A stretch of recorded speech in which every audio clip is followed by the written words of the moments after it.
Ma'am, I see the CEO's wife here every single day, and you are definitely not her. She just walked out to the valet. The security guard laughed, physically blocking my path to the private elevator. Through the massive glass doors of the lobby, I watched Vanessa, my husband's director of development, sliding into his black town car. My mistake, I said smoothly, setting David's lunch on the reception desk. I am just a family friend. Please make sure he gets this. If a stranger's casual joke ever shattered your entire life in 5 seconds, tell me where you are listening from.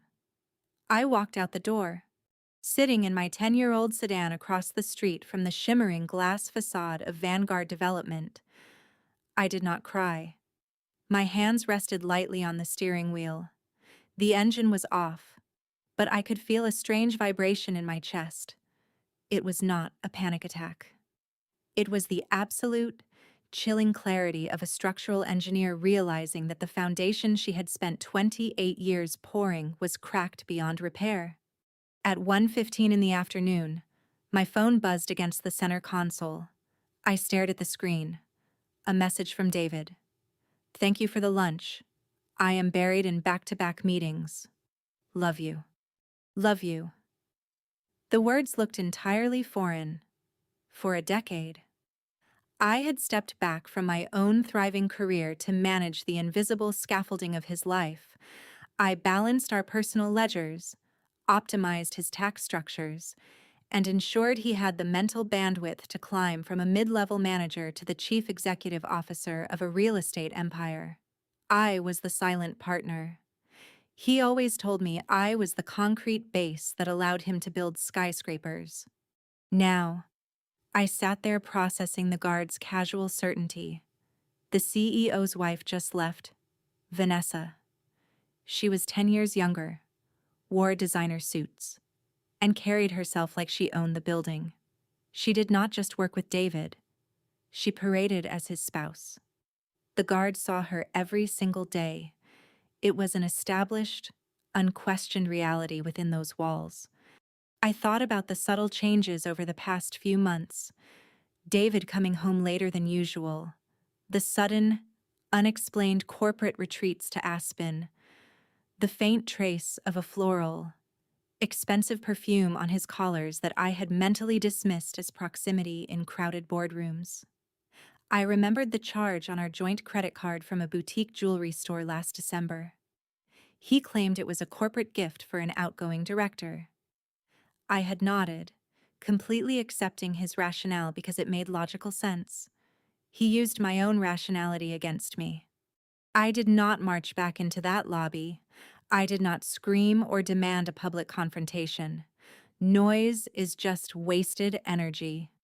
When a building is about to fall, you do not yell at the walls. You pull the original blueprints, analyze the load-bearing columns, and figure out exactly how to systematically bring it down safely. My husband had another life. He had another wife. He was spending my time, my sacrifices, and my money to fund a parallel universe where I was nothing more than a convenient caretaker. The shock slowly evaporated, leaving behind a cold, methodical focus. I started the engine of my car. The rhythmic hum grounded me. He thought I was safely packed away in domestic irrelevance. He forgot who taught him how to read a balance sheet in the first place. I simply drove back home. 8 o'clock that evening.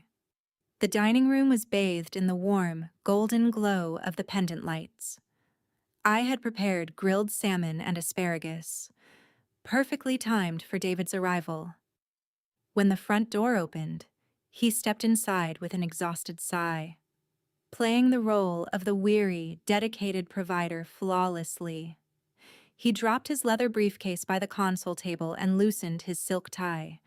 It was a brutal day, David said, taking his seat across from me. He reached for his water glass, sighing heavily. The new luxury resort project is bleeding my patience dry. $120 million on the line, and the board is constantly breathing down my neck about the material sourcing. I watched him slice his salmon. Every movement was calculated. He was handsome, possessing that silver-haired executive charm that commanded attention in any boardroom. "That sounds incredibly stressful," I replied. My voice was entirely level. I was amazed by my own composure. "Did you manage to find a solution for the material costs?" "Vanessa is handling it," he said without missing a single beat. His tone was casual, perfectly neutral. "She is aggressive with the suppliers. Best director of development we have ever had. I do not know how I would manage this final phase without her." He took a bite of his dinner, completely unbothered. I stared at his hands. He was wearing the platinum wedding band I had placed on his finger 28 years ago. It felt like watching an actor perform a monologue on a stage. Every pause, every sigh, every complaint about the pressure he carried for our family, it was all a beautifully constructed illusion. He was complaining about Vanessa's hard work while presumably sleeping with her in hotel rooms funded by my sacrifices. He was using the very project that secured his legacy as a shield for his betrayal. "You always know how to pick the right people for the job," I said softly, taking a sip of my wine. "It is important to have someone you can trust completely by your side." "Exactly." David smiled. It was the same reassuring smile that used to make me feel safe. Now, it just looked like a mask slipping over a void. "I am just glad I have you keeping things stable here. I could not take these professional risks if I had to worry about the home front." The sheer audacity of his statement settled over me like a heavy blanket. He truly believed I was oblivious. He viewed me as a utility, a fixed asset in his portfolio that required zero maintenance. He thought he had outsmarted the woman who used to calculate the wind shear resistance for 70-story skyscrapers. "You never have to worry about me, David," I answered, meeting his gaze directly. "I always make sure our foundation is exactly what it needs to be." We finished the meal. He talked about quarterly projections. I listened, quietly cataloging every single lie. The bomb was quietly ticking. At 11 o'clock that night, David was pacing the living room with a glass of bourbon in his hand. The local news channel was playing softly on the television in the background. Usually, we would be asleep by now, but a breaking news banner flashed across the bottom of the screen. "Minor scaffolding collapse reported at the Vanguard Development Resort construction site." The anchor announced, "No serious injuries, but safety inspectors will be reviewing the site protocols tomorrow morning." David cursed under his breath, his knuckles turning white as he gripped his glass. "This is a public relations nightmare. The local press is going to chew us alive over safety violations. I have to call Vanessa." He grabbed his phone and walked out to the patio, sliding the glass door shut behind him. He left his company tablet open on the coffee table. I walked over and glanced down. It was not an email or a press release. It was a raw spreadsheet detailing the recent material shipments for the resort's foundation. My eyes immediately locked onto the tensile strength specifications for the steel rebar. My breathing slowed. I had spent 15 years analyzing structural integrity before I retired. I knew these numbers like the back of my hand. The spreadsheet listed grade 40 steel being delivered to the site. But for a luxury resort of that massive scale, located in a region prone to heavy snow loads and seismic activity, the architectural requirement was strictly grade 60 steel. Grade 40 steel was significantly cheaper, weaker, and entirely illegal for the structural core of this specific project. I scrolled down the document. The supplier was listed as Apex Materials Limited. The invoice totals were astronomical, billed at the premium rate of grade 60 steel, but the actual delivery logs clearly indicated the inferior grade. Someone was pocketing the massive price difference. Millions of dollars were disappearing into a black hole. Through the glass door, I watched David speaking frantically into his phone. Was he aware of the fraud?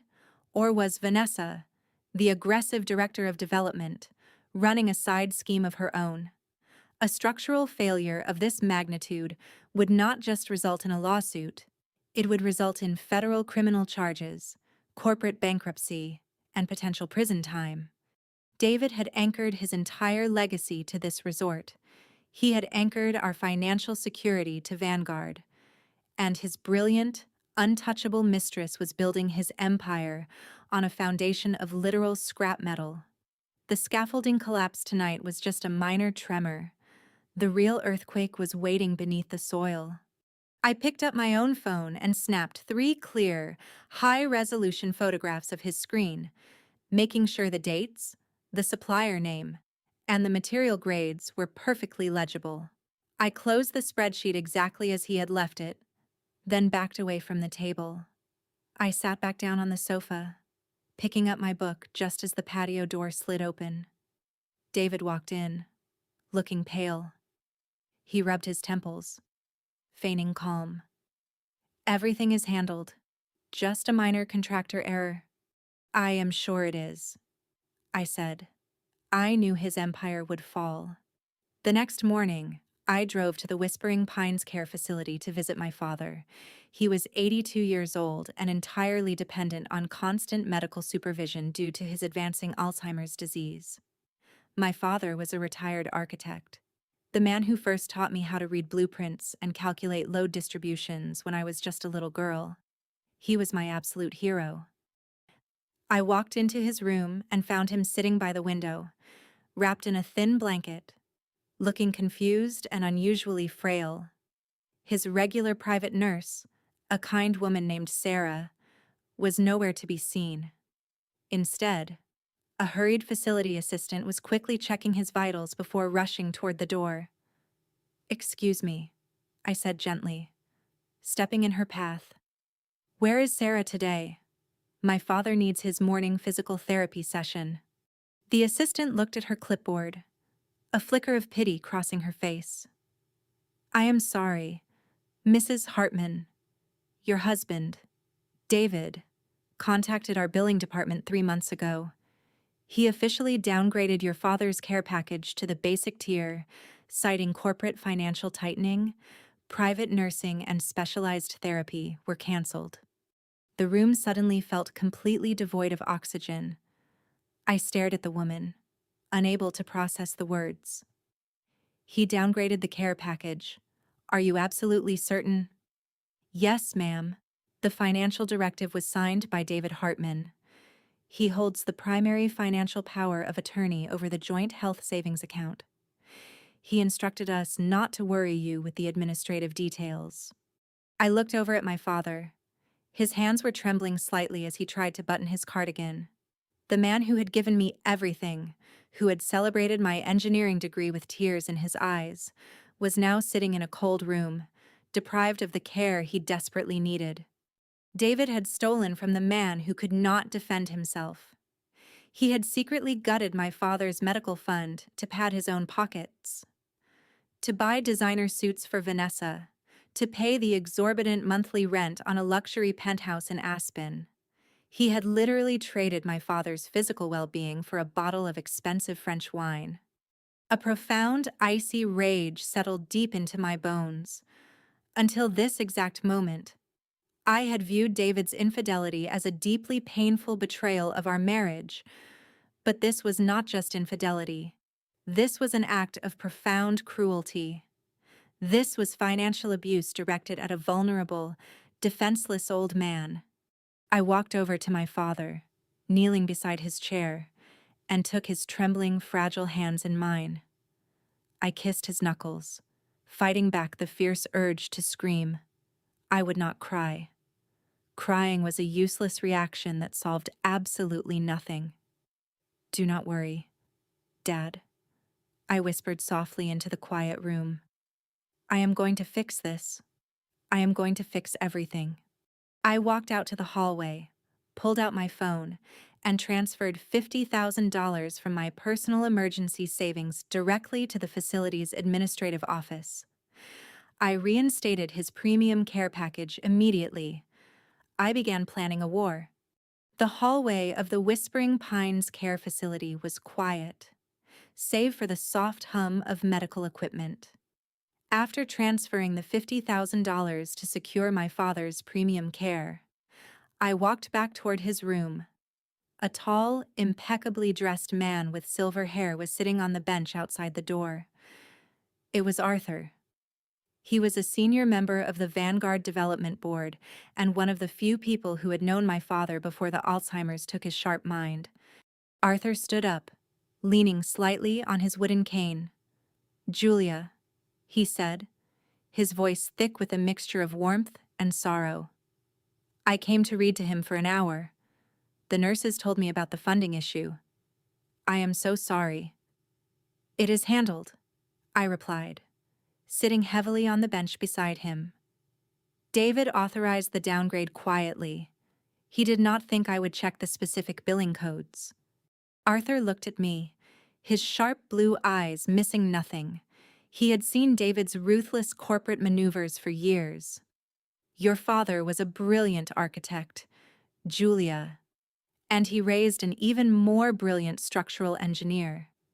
You spent the first 10 years of your career designing infrastructure that holds up half this city." I looked down at my hands. "That feels like a lifetime ago." "Arthur, I manage spreadsheets now." "You manage David's reality," Arthur corrected firmly. "Do not let that man convince you that you are just a background character in his success story. He is getting greedy, Julia, reckless." I turned to look at him. The tone of his voice had shifted from personal to strictly professional. "What do you mean?" I asked. Arthur glanced down the hallway to ensure we were entirely alone.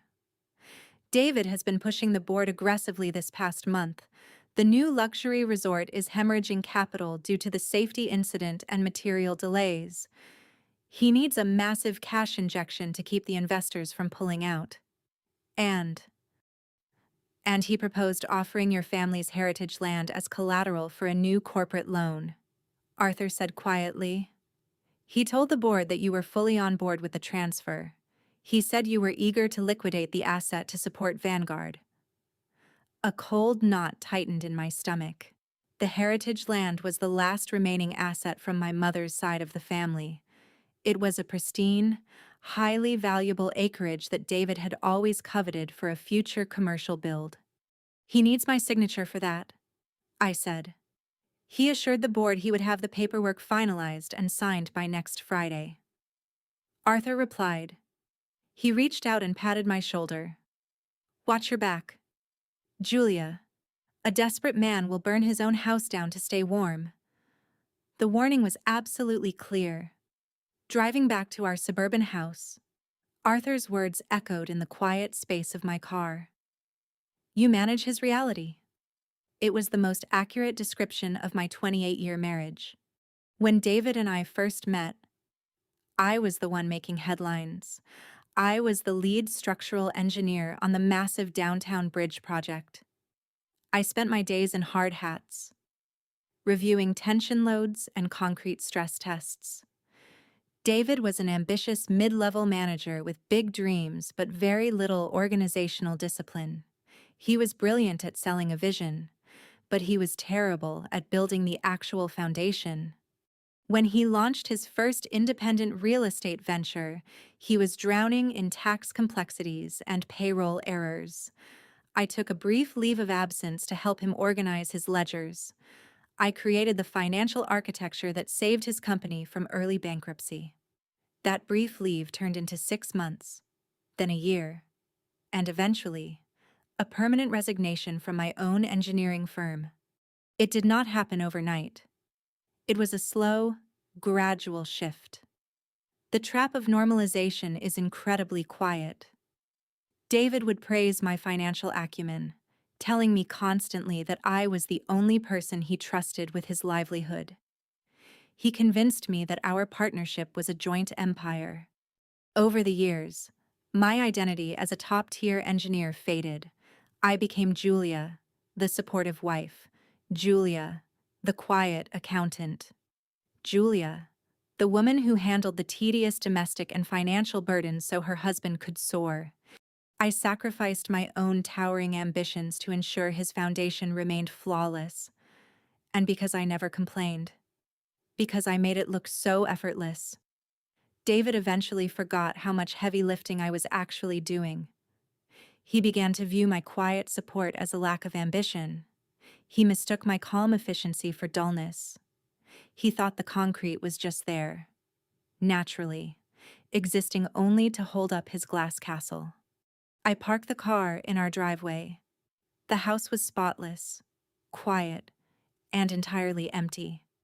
I walked into his home office, looking at the framed awards on his wall. Every single one of those deals was secured because I had vetted the financial risks while he slept. He wanted to offer my family's land to save a resort he was building with his mistress. He was willing to strip my father of medical dignity to maintain his corporate image. He had completely forgotten the cardinal rule of construction.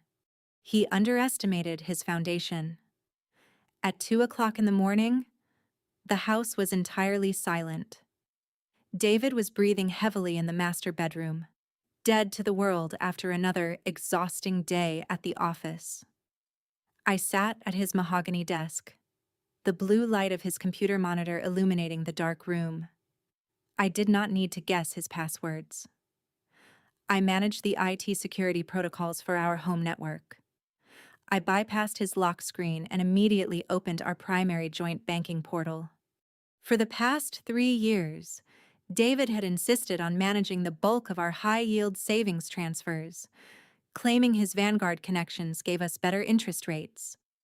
I had trusted him, so I only ever reviewed the checking account for daily household expenses. It was the first and last time I ever let someone else audit my life. I pulled the complete transaction history for the past 36 months. I exported the data into a fresh spreadsheet, my fingers flying across the keyboard with muscle memory. According to our combined income and our average monthly expenditures, we should have had roughly $800,000 sitting in liquid savings. I looked at the bold number at the bottom of the screen, $45,000. More than $750,000 was completely gone. I did not panic. I simply started filtering the columns. I traced the outbound transfers. Every month, massive sums were wired to an external account labeled as strategic consulting fees. I pulled his personal credit card statements next. The charges painted a vivid, undeniable picture of a ghost life. There were consistent charges of $6,500 every single month to a luxury property management group in Aspen. There were $20,000 invoices from high-end furniture retailers. There were endless dinner receipts at exclusive restaurants, first-class airline tickets to Paris and Tokyo, and frequent purchases at a boutique jeweler.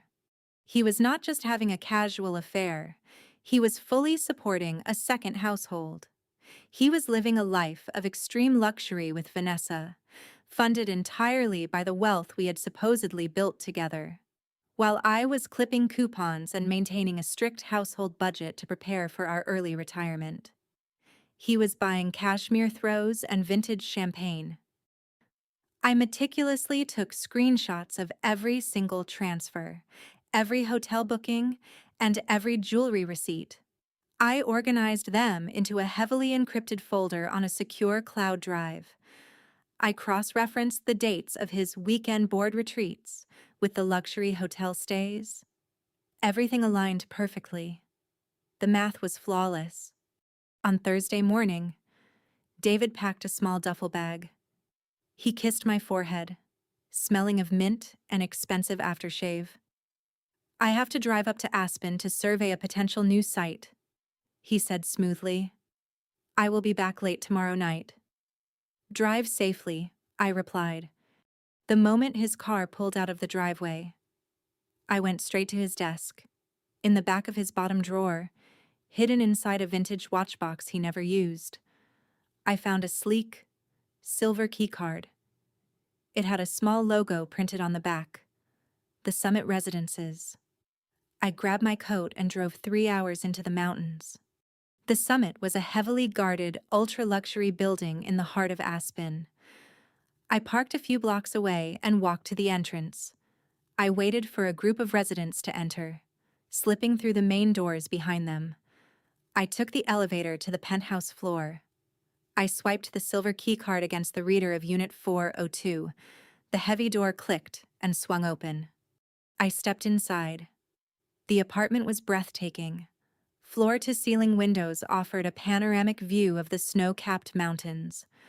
A massive stone fireplace dominated the living room, but it was the details that made my stomach turn into ice. There were 2 pairs of slippers by the door, his and hers.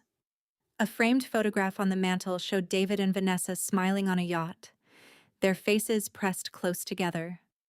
I walked into the kitchen. The espresso machine was warm. The refrigerator was stocked with his favorite imported cheeses and the specific brand of sparkling water Vanessa drank at the office. I walked into the master bedroom. The closet was split perfectly down the middle. His tailored suits hung neatly next to her designer dresses. It was not a temporary getaway. It was a fully established home. They were playing husband and wife in a castle built with my stolen savings. I pulled out my phone and documented everything. I photographed the closet, the bathroom counters, the framed pictures, and the mail sitting on the kitchen island addressed to both of them. Then, I noticed a thick red folder sitting on the vanity table. It was labeled Transition Strategy in David's unmistakable handwriting. I picked it up, my hands perfectly steady. I opened the folder. The documents inside the red folder were not romantic. They were deeply clinical, cold, and entirely terrifying. The first few pages contained printed emails between David and a high-profile divorce attorney. The subject lines were straightforward asset protection strategies. David had been planning to dissolve our marriage for over a year, but it was the second section of the folder that revealed the true depth of his cruelty. It was a psychological profile. David had hired a private psychiatrist as a consultant. The notes detailed a fabricated narrative of my mental decline. David had documented instances where I preferred to stay home instead of attending loud corporate galas, framing my introversion as severe social anxiety. He recorded times when I was tired from managing his accounting, labeling it as chronic lethargy and depression. He had twisted my quiet, supportive nature into a diagnosed mental instability. The strategy was spelled out clearly in the lawyer's summary: establish a documented history of the spouse's psychological decline. Use this to challenge her competency regarding major financial decisions. Push for full executive control over marital assets, specifically the family heritage land, citing her inability to manage complex portfolios. He was not just planning to divorce me, he was planning to legally declare me incompetent. He wanted to strip me of my agency so he could seize the very land his company desperately needed for Vanessa's failing resort project. I read the timeline attached to the back of the file. Step 1. Secure signature for land collateral by mid-month. Step 2. File for divorce, under the pretense of emotional exhaustion. Step 3. Present medical documentation during settlement to ensure maximum asset retention. He had mapped out the destruction of my life with the same precision I used to design load-bearing walls. He thought he could break my mind on paper, steal my inheritance, and walk away clean with his new corporate wife. He believed his own narrative so completely that he left the blueprint sitting out in the open in his secret apartment. I photographed every single page of the psychiatric notes and the legal strategy. I returned the folder exactly to the position I had found it. I smoothed out the duvet on their bed, ensuring there was absolutely no trace I had ever been there. I closed the file. The descent from the mountains required intense concentration. The snowy roads demanded absolute focus.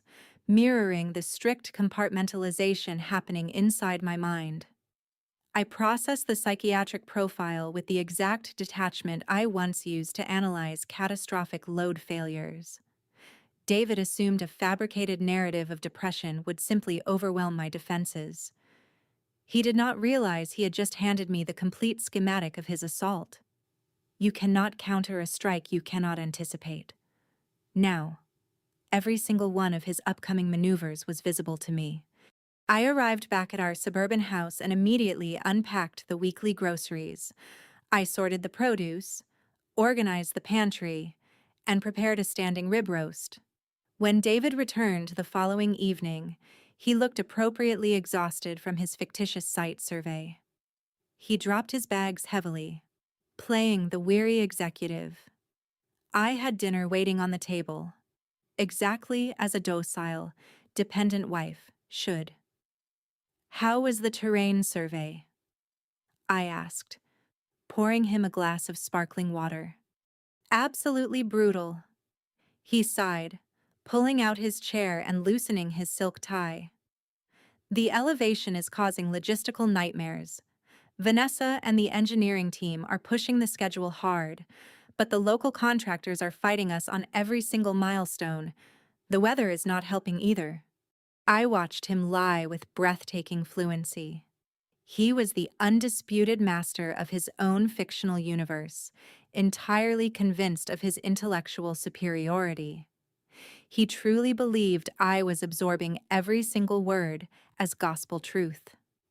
"You always manage to solve the complex logistical hurdles," I replied smoothly, slicing my dinner. "It just takes a little extra time." He smiled, a patronizing curve of his lips. He was so incredibly confident in my blind, unwavering loyalty. That night, while his deep breathing echoed through the master bedroom, I moved quietly to my home office. I opened a highly encrypted email channel and drafted a concise message to Arthur. I requested direct, unrestricted access to Vanguard Development's internal vendor portal. I did not want the sanitized quarterly reports prepared for the board of directors. I needed the raw, unfiltered vendor invoices specifically tied to the luxury resort project. Arthur possessed the highest level of executive credentials. He understood the profound gravity of my request without asking a single unnecessary question. He replied within 14 minutes, providing a temporary backdoor login that completely bypassed the standard administrative security alerts. I brewed a heavy pot of dark roast coffee and set it beside my laptop. The house was utterly silent, wrapped in the stillness of the early morning hours. For the first time in a decade, I was not merely balancing our household checking account or organizing his tax receipts. I was actively auditing a multi-million-dollar corporate crime scene. My engineering instincts, dormant for years, flared back to life. I was no longer a discarded asset waiting to be liquidated. The real audit had begun. 4 o'clock in the morning, the harsh glow of the monitor was the only light in the room. I downloaded the massive procurement logs for the resort project, systematically sorting the data by vendor payment frequency. One specific material company immediately dominated the highest expenditure bracket, Apex Materials Limited. I ran a standard corporate registry search on the Apex entity. It was registered as a limited liability company in Delaware, a jurisdiction famous for legally shielding corporate ownership. The public records showed a generic registered agent service, completely masking the actual human beneficiaries. It was a textbook shell structure, designed specifically to absorb massive amounts of capital while offering zero public transparency. But David and Vanessa were arrogant, not infallible.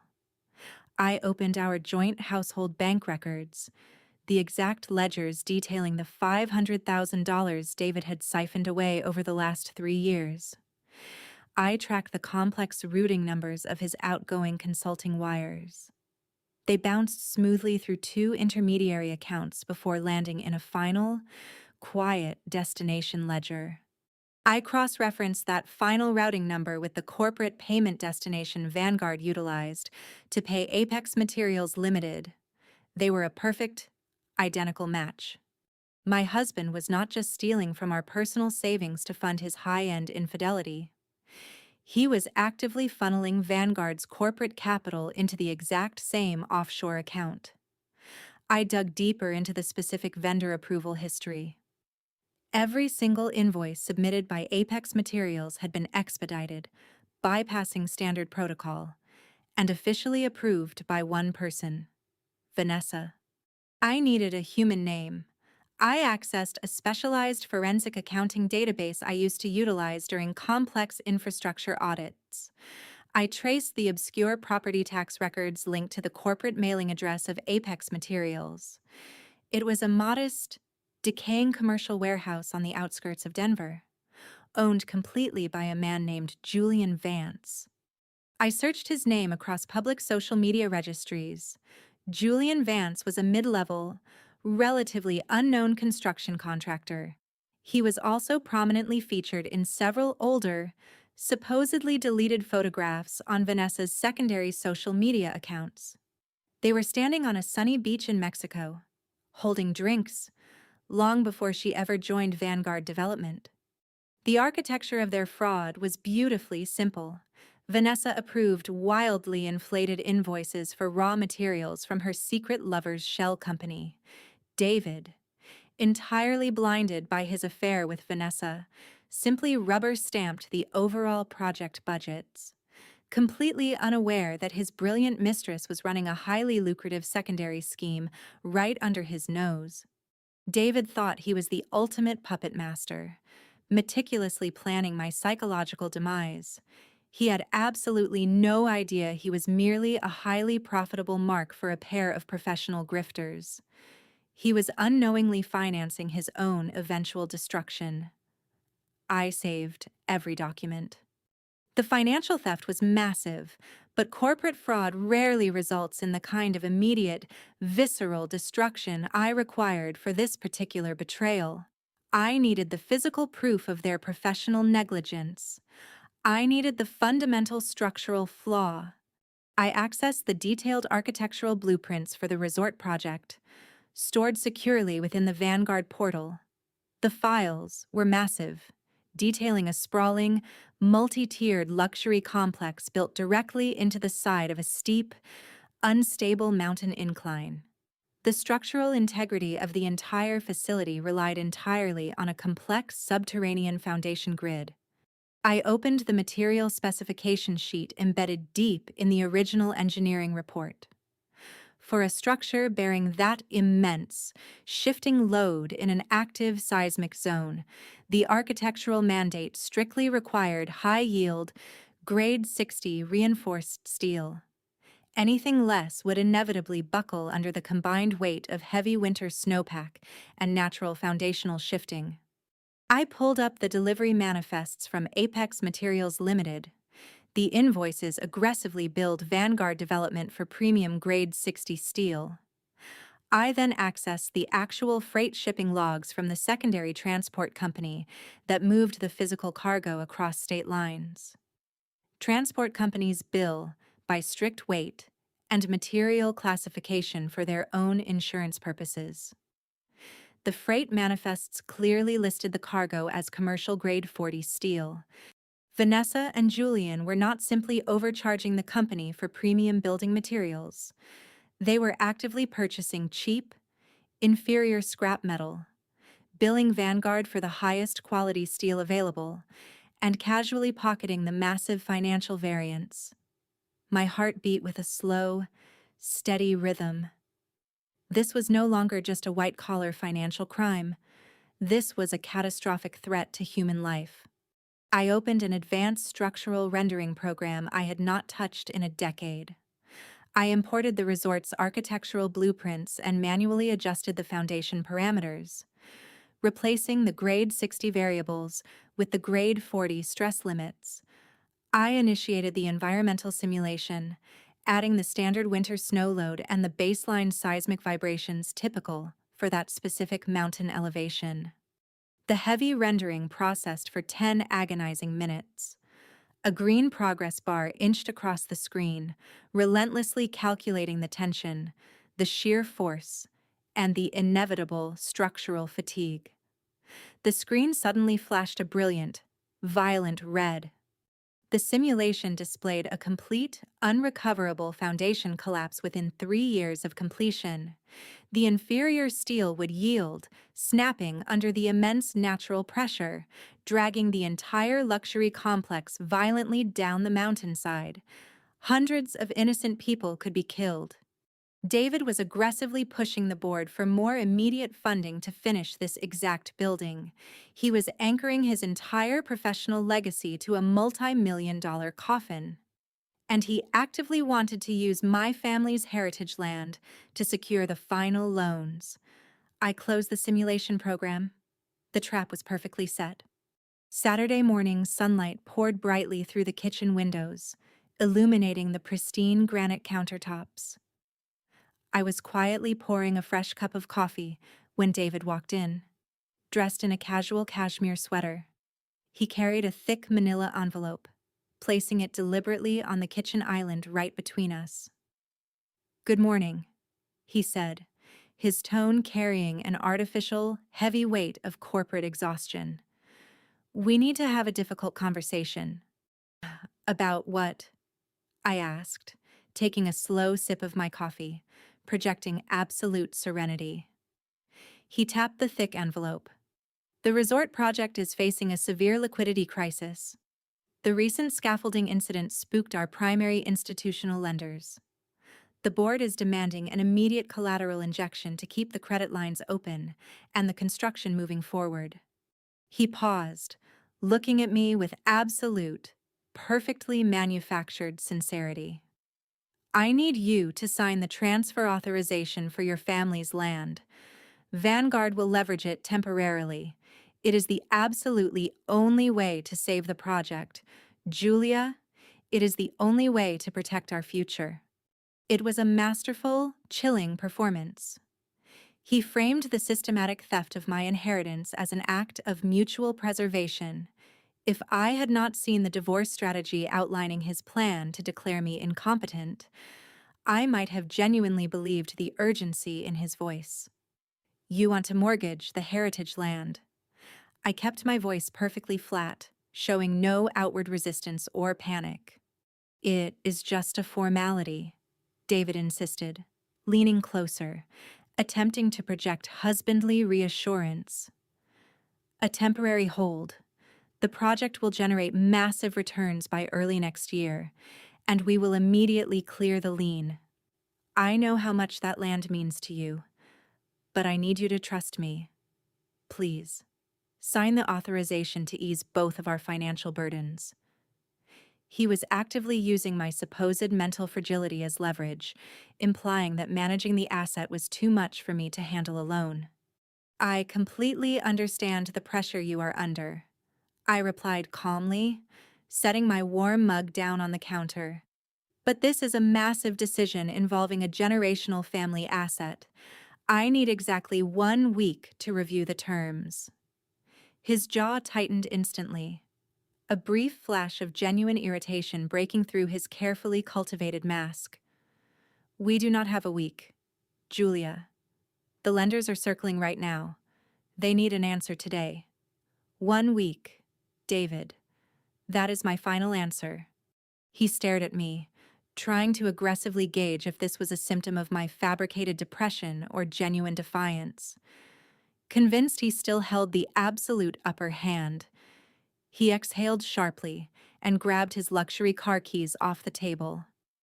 "Fine. 1 week. Do not make me regret giving you this extra time." He walked out the front door, deeply frustrated but entirely confident he would ultimately win. I smiled into my coffee. The First National Bank downtown possessed a quiet, imposing marble-lined dignity. I walked past the busy teller stations and quietly requested access to the subterranean security vaults. The manager escorted me down the silent, heavily guarded hallway, unlocking the massive steel gate that protected the private deposit boxes. I carried the small, polished brass key that had been sitting neglected at the bottom of my jewelry box for a decade. It belonged to my late mother. David had always openly dismissed her as a naive, overly cautious woman who understood absolutely nothing about modern financial leveraging. He assumed her estate planning was fundamentally archaic and easily manipulated by a sharp corporate mind. I slid the small key into box number 412. The heavy metal drawer groaned slightly as I pulled it free from the wall. Inside sat a thick, heavy, wax-sealed envelope. I carried the metal drawer to a private viewing room, locking the solid door firmly behind me. The fluorescent lights hummed faintly above the polished wooden table. I carefully broke the old wax seal and slid the heavy, legal parchment documents out into the open. This was the actual deed to the heritage land. If you have ever had a mother's instinct protect you from beyond the grave, pause and let me know in the comments. I unfolded the thick documents. My mother had not simply left the valuable acreage in my name. She had sought the aggressive counsel of a highly specialized estate attorney during the final months of her life. She had anticipated that someone might one day attempt to manipulate, threaten, or coerce me out of our family's most valuable legacy. She had engineered an impenetrable legal fortress. I stared at the embossed notary seal at the top of the primary document. It was not a standard transfer of deed. The complex paperwork outlined a highly restrictive, generation-skipping structural hold. I read the intricate legal parameters, a genuine, profound smile finally breaking across my tired face. David had spent a massive fortune on aggressive divorce attorneys, actively plotting to declare me psychologically unfit to manage my own financial assets. He had staged an elaborate corporate crisis to pressure me into a swift, blind signature. He honestly thought he was playing a brilliant game of chess against a defenseless, broken opponent. He was entirely, spectacularly wrong. The land was legally sealed away, beyond the reach of any standard corporate maneuvering or forged psychiatric evaluations. I took a slow, deep breath, feeling the absolute power of the paper in my hands. I placed the documents back. Sitting in the secure, private viewing room of the First National Bank, I spread the heavy, aged parchment across the polished wooden table. David was an undisputed master of corporate restructuring and aggressive real estate leveraging. He lived entirely in a high-speed world of quick buyouts, fluid shell companies, and hostile corporate takeovers. But he fundamentally misunderstood the quiet, generational power of a meticulously crafted legal entity. My mother had not left the highly coveted heritage land to me directly. Instead, she had established a strict, irrevocable trust. To the untrained eye, a standard trust simply sounds like a glorified long-term savings account. But in the specialized realm of high-level asset protection, an irrevocable trust is an impenetrable steel vault. Once it is finalized and signed, the original grantor entirely relinquishes their legal ownership of the specified assets. The land did not belong to Julia Hartman. It belonged exclusively to the trust entity itself. I was merely the designated primary beneficiary, completely shielded from any personal financial liabilities, aggressive corporate creditors, or manipulative spouses. David's grand master plan relied on a fatal, breathtakingly arrogant assumption. He firmly believed he could use his fabricated psychiatric profile to declare me mentally incompetent during our impending divorce. He assumed that by legally stripping me of my personal agency, he would automatically gain full conservatorship over my assets, allowing him to quietly sign the heritage land over to Vanguard Development. That specific strategy works perfectly for standard property deeds. It is completely useless against an irrevocable trust. David spent his days manipulating corporate law, which is often fluid and easily bent by whoever holds the most capital. Trust law, however, is rigid, ancient, and entirely unforgiving. He had failed to do his fundamental due diligence. I traced my finger over the specific conveyance clauses highlighted on the third page of the document. Even if David somehow managed to secure a standard power of attorney, either through relentless emotional coercion or blatant, desperate forgery, it would be instantly rejected. The trust mandate contained a highly specific airtight stipulation. Any transfer of the heritage land required my physical, live signature, executed strictly in the presence of a designated, pre-approved fiduciary notary assigned directly by the bank's own legal department. There was absolutely no legal loophole. There was no corporate backdoor. David was desperately promising his furious investors a piece of collateral that was fundamentally impossible for him to touch. He had built his entire financial rescue strategy on an absolute mirage. He was currently bleeding cash, paying exorbitant legal retainers to a divorce attorney to steal a property he could never actually possess. I carefully folded the heavy documents and placed them back inside the wax-sealed envelope. I did not feel a sudden rush of vindictive joy. I felt the profound, settling peace of an engineer who has finally verified the mathematical load parameters. The structural integrity of my mother's foresight was absolutely flawless. She had built a fortress around my future that his relentless greed could never penetrate. I returned the metal drawer to the vault attendant and walked out into the crisp afternoon air. The sunlight felt incredibly bright against the concrete sidewalks of the city. I pulled out my phone and checked David's shared calendar.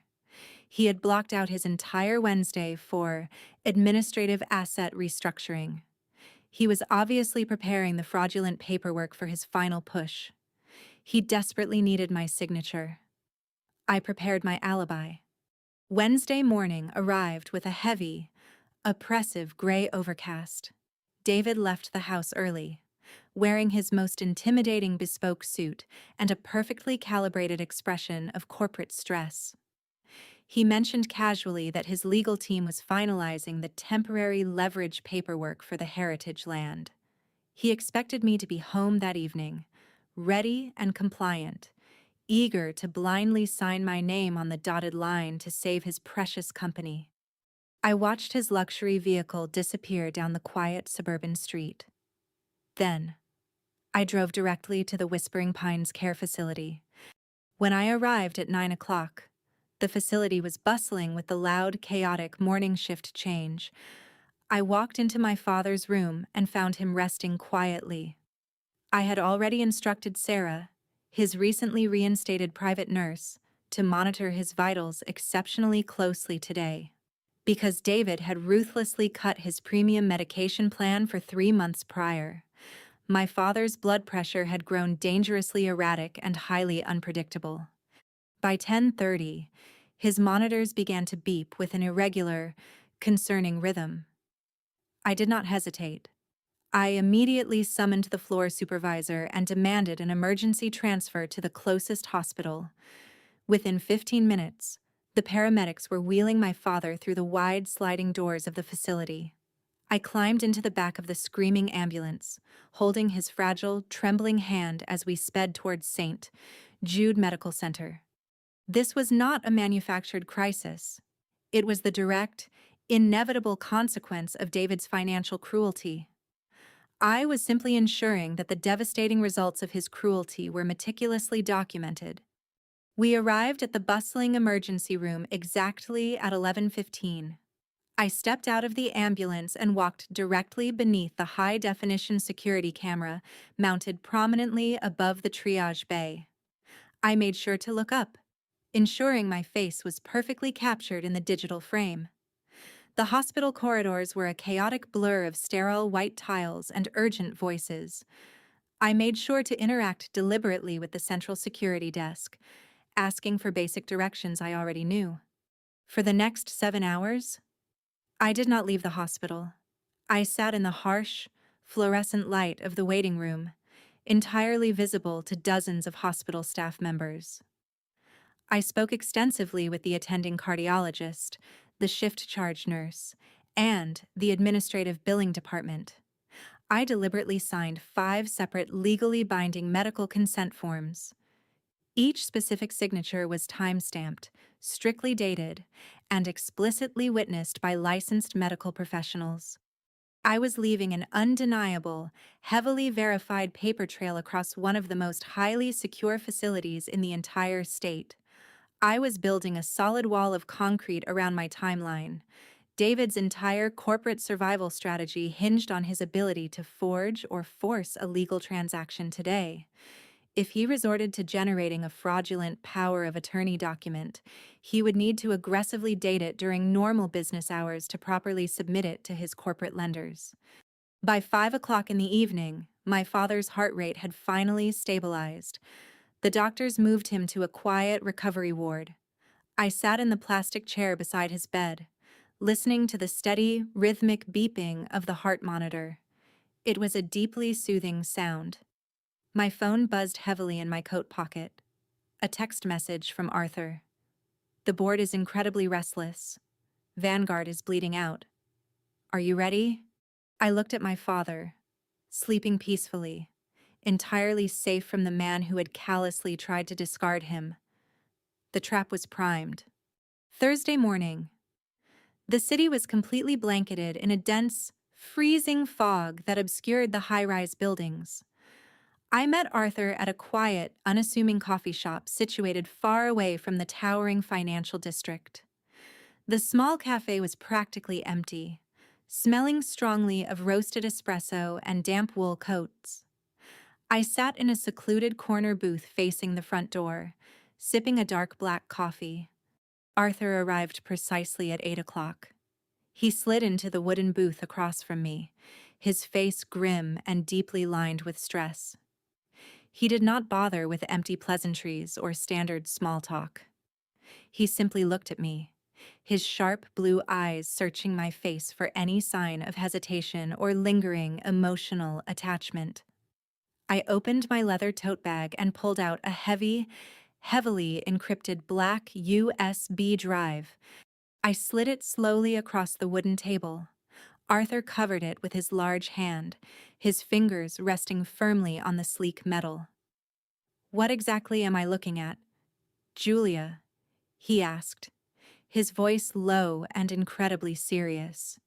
You are looking at the complete, undeniable destruction of Vanguard Development's current leadership, I replied evenly. Inside that drive, you will find 3 full years of meticulously documented financial embezzlement. You will find the exact routing numbers connecting Vanguard's corporate accounts to a shell company owned strictly by Vanessa's secret partner. You will find the leases for a luxury penthouse in Aspen, funded entirely by stolen marital capital. Arthur closed his eyes for a brief moment, exhaling a long, heavy breath. My God, he really thought he could just bury all of this. There is significantly more, I continued, my tone remaining entirely clinical. You will also find the original structural simulations for the resort's subterranean foundation. Vanessa and her external contractor have been systematically replacing the mandated grade 60 reinforced steel with cheap, commercial scrap metal. If the board pushes forward and completes that luxury resort, it will inevitably collapse under the first heavy winter snowpack. The resulting liability will bankrupt the entire organization and send half the executive board to federal prison. Arthur's face turned absolutely pale. The financial infidelity was a severe corporate scandal, but the structural negligence was an immediate existential threat to the company. He stared at the small black drive in his hand as if it were a live grenade. David is completely blind to the structural fraud, I added quietly. He was so busy planning to declare me mentally incompetent to steal my family's heritage land. He never bothered to actually audit his own mistress. I included the fraudulent medical profile he purchased to discreetly ruin my sanity. Arthur looked up, a fierce, highly protective anger burning in his eyes. He tried to declare you psychologically unfit. The complete psychological profile is in the folder labeled Transition Strategy, I said, finishing my coffee. I stood up, smoothing the front of my gray wool coat. It was the exact, unyielding shade of concrete. I have carefully verified all the math. Arthur, the foundation is completely compromised. Arthur pocketed the secure drive and stood up with me. What is your next move? Julia. I buttoned my coat, looking out the window at the freezing, relentless rain. Summon the board tomorrow. We are about to walk into the boardroom. If you are ready to see justice served, cold and sharp, type "ready" below. I walked out. The heavy oak doors of the Vanguard Development Boardroom were designed to keep corporate secrets strictly contained. On Friday morning at exactly 9 o'clock, those doors were securely shut. Inside, David was standing at the head of the massive mahogany table, delivering what was undoubtedly the most critical pitch of his entire career.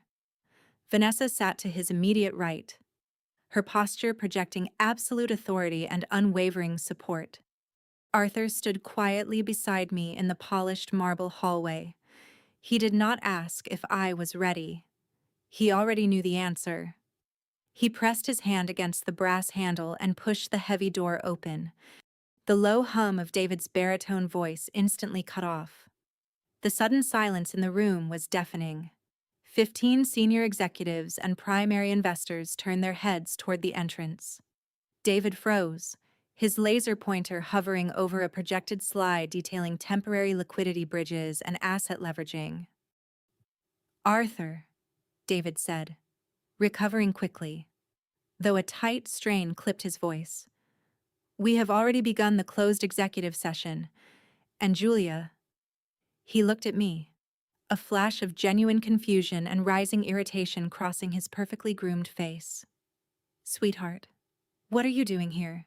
This is an emergency financial briefing. He attempted to use the familiar, condescending tone of a patient husband dealing with a lost, confused wife. He expected me to shrink under the collective gaze of the wealthiest men in the city. I did not shrink. I stepped fully into the room. I was wearing a tailored charcoal gray suit, the exact, unyielding shade of industrial concrete. It was the suit of a structural engineer, not a domestic placeholder. I am entirely aware of the agenda. David, I replied, my voice carrying clearly across the long room without ever needing to raise its volume.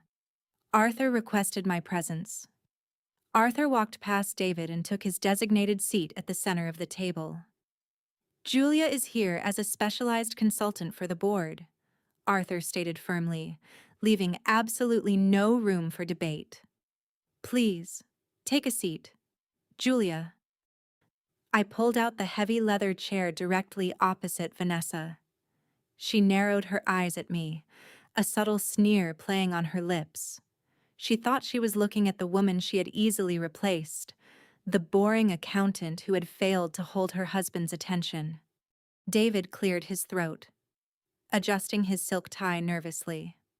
Arthur, with all due respect, my wife does not possess the operational clearance to review these specific internal projections. We are discussing the heritage land collateral. We are not discussing the land, I said softly, resting my hands on the cool surface of the table. We are discussing the foundation. The executives shifted uncomfortably in their seats. David stared at me, the first genuine shadow of doubt creeping into his eyes. He finally realized that the woman sitting across from him was not the broken, depressed liability he had meticulously documented in his secret file. The demolition had officially commenced. Arthur reached across the table and handed me the remote control for the central overhead projector. I did not look at David. I pressed a single button, instantly overriding his presentation on liquidity bridges. The massive screen behind him blinked, replacing his optimistic corporate graphs with a stark, blindingly bright spreadsheet. It was a raw financial ledger, heavily annotated and highlighted in uncompromising red ink. Over the past 36 months, I began, my tone matching the sterile hum of the air conditioning unit above us. $500,000 has been systematically siphoned from the personal accounts of the chief executive officer. The room grew incredibly tense. Several board members leaned forward, adjusting their glasses to read the projected numbers. Personal financial matters are strictly irrelevant to this board. David interrupted sharply, his voice elevating. A bead of sweat formed near his hairline. This is an outrageous breach of privacy. Arthur, you cannot possibly allow this. I strongly suggest you listen to her, David. Arthur replied coldly. I pressed the button again. A new slide appeared. It displayed the high-resolution photographs I had taken inside the secret Aspen penthouse. The his and hers slippers, the expensive imported wines, the framed photos of David and Vanessa embracing on a private yacht. Vanessa stiffened, her arrogant posture instantly dissolving into rigid panic. The funds were not simply lost, I continued, speaking with the exact cadence of an external auditor delivering a final verdict. They were actively utilized to maintain a luxury secondary residence for David and the Director of Development, Vanessa. The rent is exactly $6,500 every single month. This is absurd, Vanessa snapped, her voice shrill and entirely lacking its usual polish. These are fabricated allegations. You are just a bitter, jealous woman trying to cause a scene.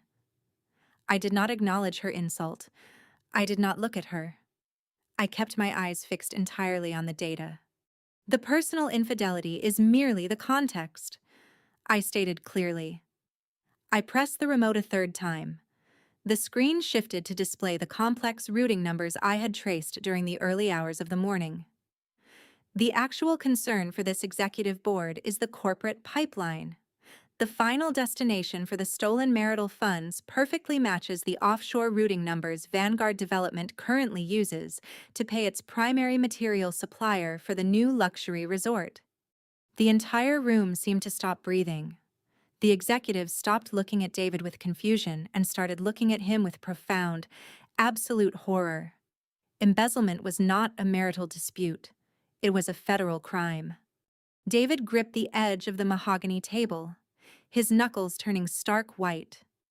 He opened his mouth to speak, to offer some brilliant, manipulative counter-narrative, but the absolute clarity of the projected numbers completely suffocated his words. He was trapped in the glare of the screen. He had nothing left to say. The supplier is Apex Materials Limited, I stated, breaking the suffocating silence in the boardroom. I pressed the remote again. A photograph of Vanessa standing on a sun-drenched beach with a heavily tattooed man appeared on the screen, positioned directly next to the corporate registration documents for Apex Materials. The registered owner of the supplier is Julian Vance, I explained calmly. He is a mid-level contractor and the long-term romantic partner of your Director of Development. Over the past year, Vanessa has personally expedited and approved millions of dollars in invoices to his shell company. David turned slowly to look at Vanessa. The blood completely drained from his face. He had orchestrated an elaborate, multi-year deception to replace me, utterly convinced he was the smartest person in the room. Now, standing in front of his entire board of directors, he realized he was merely the incredibly wealthy, incredibly foolish mark in her long con. David, she is lying, Vanessa pleaded, grabbing his arm, her manicured fingers dug into his suit jacket. The supplier is completely legitimate. The materials are on the site right now. That is exactly the problem, I said. I switched the slide one final time. The architectural rendering of the resort's foundation filled the screen, overlaid with the deep red stress fractures of my structural simulation. For a luxury complex in an active seismic and heavy snow zone, The mandated material is grade 60 reinforced steel, I said, my voice finally dropping into the heavy, authoritative register of a chief engineer. Apex Materials Limited has been billing Vanguard for grade 60, while quietly delivering cheap, commercial grade 40 scrap metal. They pocketed the massive financial variance. The chairman of the board, a ruthless man in his late 60s, slammed his hand flat against the table. Is this true? Are we building a $120 million resort on substandard steel? The structural simulation indicates a high probability of complete foundational collapse within 3 years of completion. I answered him directly. The minor scaffolding accident yesterday was merely a symptom of the underlying material fatigue. If you finish this build, you will inevitably face catastrophic loss of life and absolute corporate bankruptcy. Vanessa lunged forward, her voice breaking into a hysterical scream. You cannot prove any of this. You manipulated those files. The physical freight manifests are in the folders Arthur is currently passing around. I replied, my tone completely undisturbed by her volume. David stumbled backward, pulling away from Vanessa as if she were actively burning him. He looked at the screen, then at his mistress. The horrifying reality of his situation crushing his chest. He had sold his soul, betrayed his marriage, and risked his entire legacy for a woman who was actively building his empire out of dust. They began screaming at each other. I watched the ruins fall. The boardroom devolved into a state of rapid, uncontrollable chaos. Executives were frantically pulling out their cell phones, shouting urgent directives to their external legal teams and demanding immediate halts to all construction at the resort site. The chairman was screaming at the security detail to lock down the building's financial servers. In the center of the madness, David stood completely isolated. He looked incredibly small. The bespoke suit that usually gave him such an imposing presence now hung loosely on his shoulders. He watched Vanessa being aggressively questioned by 2 senior board members, her previous elegance entirely replaced by desperate, frantic backpedaling as she attempted to shift the blame entirely onto her secret lover. David slowly turned his head and looked at me. He walked around the massive mahogany table, his steps heavy and uncoordinated. The arrogance had been completely wiped from his eyes, leaving only a hollow, pathetic desperation. Julia, he whispered, his voice cracking. He reached out, stopping just inches from my shoulder. I did not know about the steel. I swear to you, I had absolutely no idea she was compromising the foundation. She manipulated me. She used my trust. He was instinctively reverting to his oldest survival tactic, playing the innocent victim. He honestly expected me to throw him a lifeline, to protect him just as I had always protected him from his own organizational failures. I looked at his outstretched hand, feeling absolutely nothing. You did not know about the steel. I agreed quietly, ensuring only he could hear my words over the roar of the room. But you knew about the psychological evaluation. You sat in a room with a hired doctor and actively planned to declare your wife of 28 years mentally incompetent so you could steal her heritage. David flinched, his eyes widening in pure terror. He realized I had seen the red folder. You knew exactly what you were doing when you instructed the care facility to cut my father's premium medical support. I continued, my voice as cold and hard as the ice in Aspen. You traded an old man's dignity to pay the rent on your secret penthouse. Please, he begged, tears actually forming in the corners of his eyes. We can fix this. I will fire her. I will step down temporarily. You know how to restructure the debt. Julia, you can help me save the company. 28 years has to mean something. It means I know exactly how to audit you, I replied. I picked up my leather tote bag and pushed my chair under the table. You are a terrible architect. David, I said softly. You never understood the load-bearing capacity of what you were standing on. I turned my back on him. Suddenly, a loud, sharp voice sliced through the chaotic noise of the boardroom. None of this matters. The senior corporate counsel, a man fiercely loyal to David's regime, stood up and slammed a thick legal document down on the center of the table. The sudden action forced the room into a tense, temporary silence. David looked up, a desperate, frantic spark of hope reigniting in his eyes.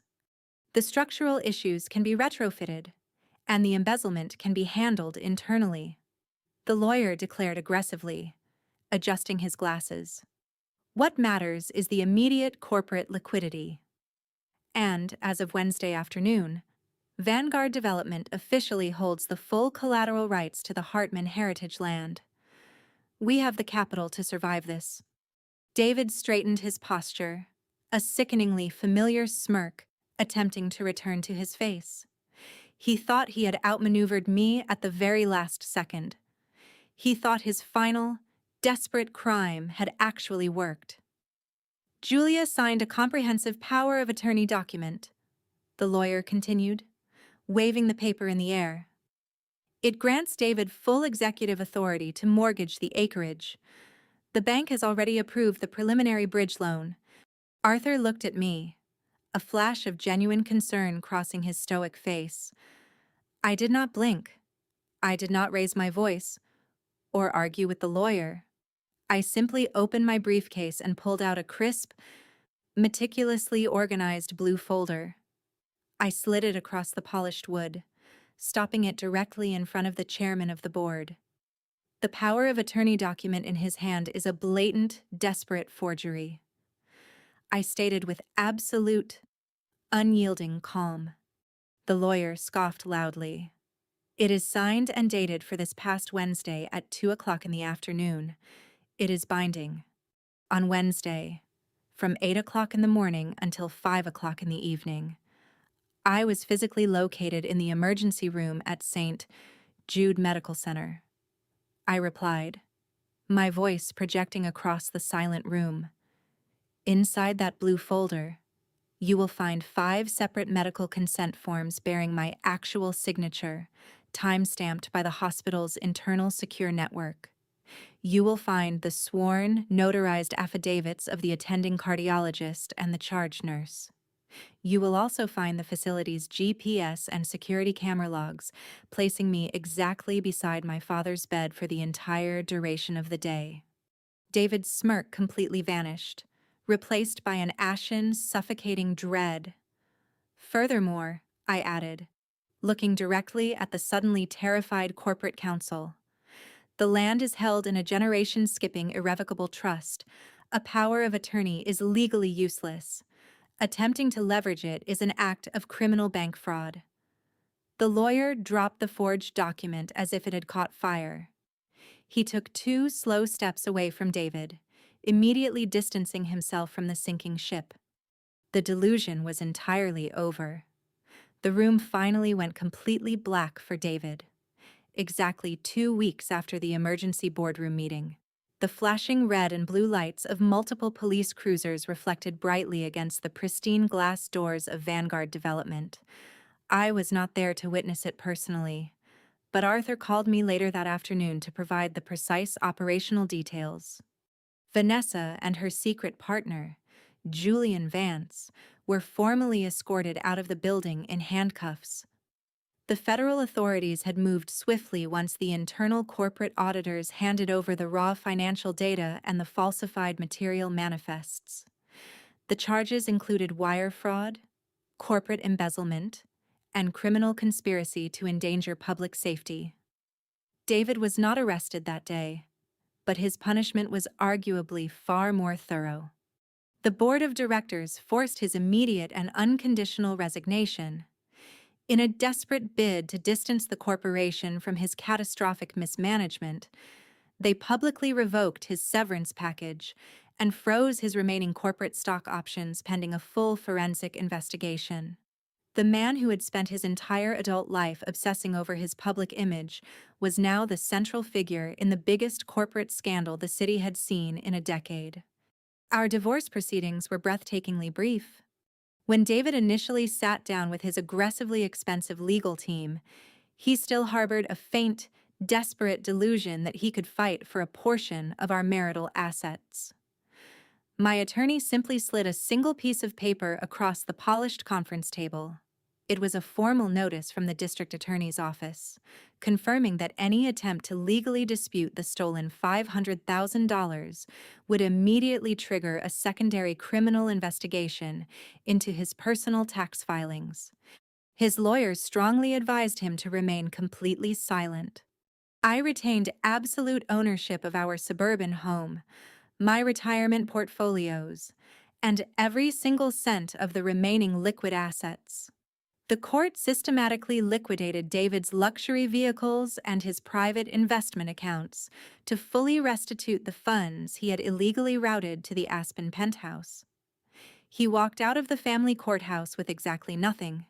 He had no job, no savings, and a reputation so thoroughly decimated that no reputable firm would ever hire him to manage a local coffee shop, let alone a real estate empire. He had gambled his entire existence on a foundation of lies. Gravity simply did its job. 6 months passed. The bitter chill of late December settled heavily over the city. A massive winter storm had blanketed the suburban streets in 2 feet of freezing snow. I was sitting comfortably in my living room, wrapped in a thick cashmere blanket, listening to the soft, rhythmic crackle of the wood-burning fireplace. At exactly 8 o'clock in the evening, the doorbell rang. I walked into the front hallway and glanced through the secure viewing pane of the heavy oak door. Standing on my frost-covered porch was David. The transformation was absolute and entirely pathetic.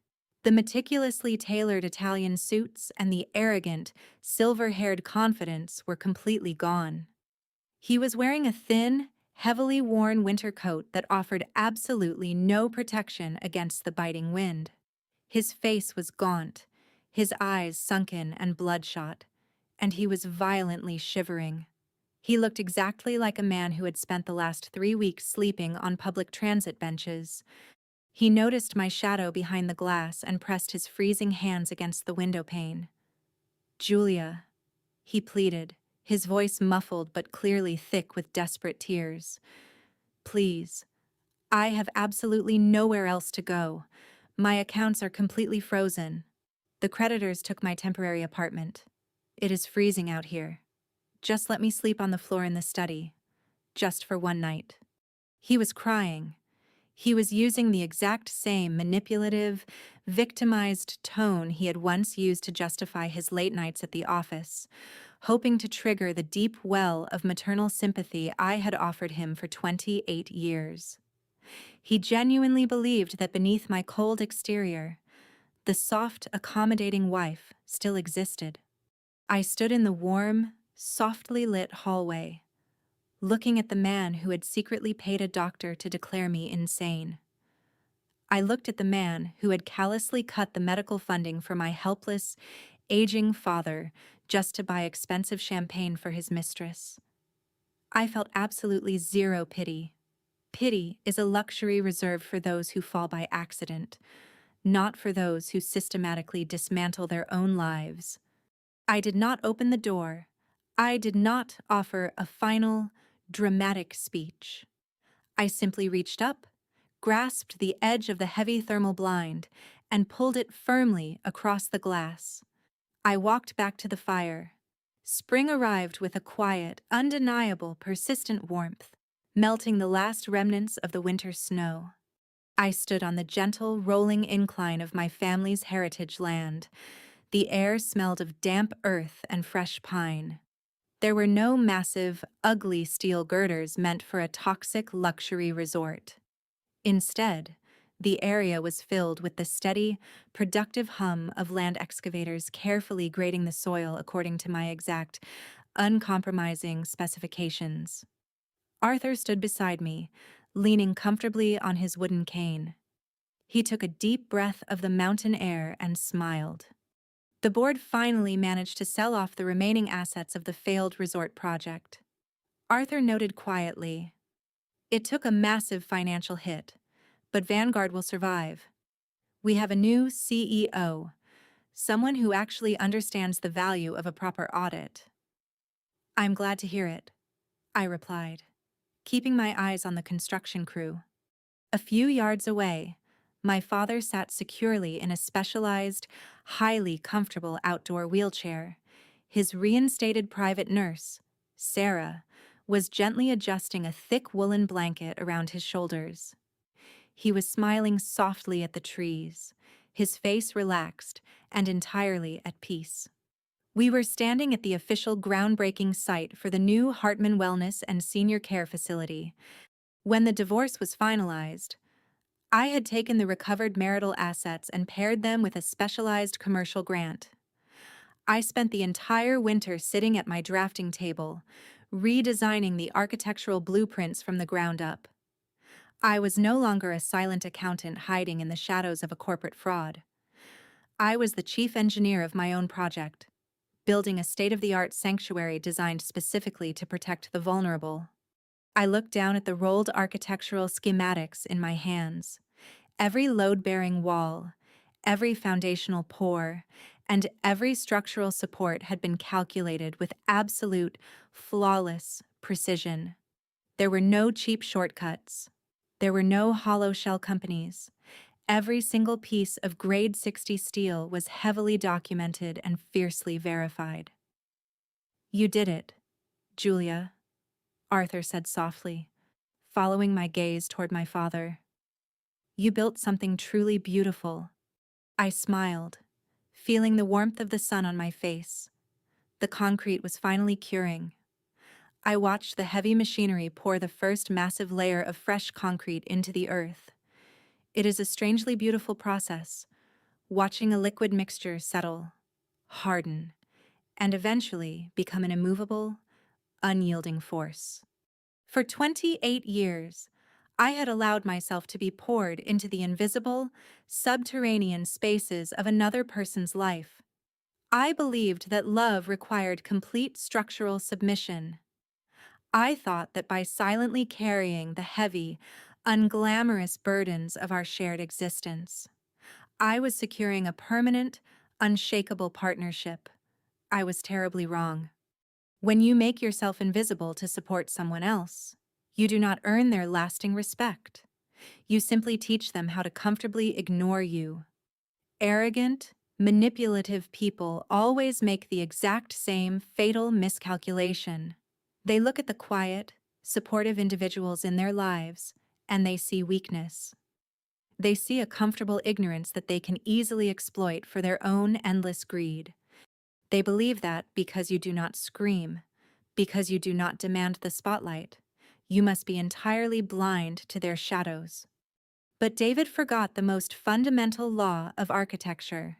The person who quietly pours the concrete, who balances the ledgers, and who carefully sweeps the debris away is the only person who intimately understands the true anatomy of the building. We know exactly where the hidden fractures are located. We know the exact density of the lies holding the walls together. And more importantly, we know the exact precise pressure point required to bring the entire fraudulent tower crashing down into the dust. Legacy is never about the assets you inherit, the corporate titles you steal, or the hollow empires you try to build with stolen money. Legacy is entirely about the integrity of the materials you use when nobody else is watching. I looked back at my father, safe and smiling in the spring sunlight, and then down at the flawless blueprints resting securely in my hands. I had finally stopped managing a liar's reality and started building my own truth. If this story brought you peace, and if you believe that the truth always outlasts the strongest lies, share this with someone who needs to hear it today. The foundation was finally solid.